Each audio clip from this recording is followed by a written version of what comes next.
Friends, என்னுடைய rose மல்லி பூத்திருக்கு பாருங்கள். எவ்வளோ மொட்டு வச்சுருப்போம். எல்லா கொப்புலையும் நுனியில் வந்து எல்லாம் மொட்டு இருக்குது. எல்லா கொப்புலையுமே மொட்டு இருக்குது பாருங்கள். ரோஸ் மல்லி பூத்துருக்குது.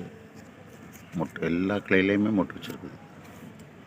இது வந்து நான் என்ன பண்ணேன்னா, இந்த கீழே பாருங்கள் வேறு இதை வந்து வெளியே எடுத்துட்டு கொஞ்சம் வேரெலாம் ட்ரிம் பண்ணிவிட்டு அடிக்கீழே வந்து வாழைப்பழத்தொலி, வெங்காயத்தோடு இது வச்சது தான், வேறு எதுவுமே கொடுக்கல. இது வச்சு தான். இப்போ இடையில கொஞ்சம் மழை வேறு தூரிச்சு நல்லா மொட்டு எப்படி வச்சுருக்குது பாருங்கள். வேறு எந்த ஒரு உரமுமே நான் போடலை.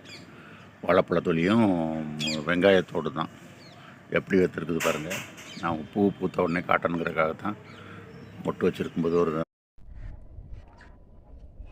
இந்த வீடியோ பிடிச்சிருந்தா லைக் பண்ணுங்கள், ஷேர் பண்ணுங்கள். மீண்டும் ஒரு வீடியோவில் சந்திப்போம். வணக்கம்.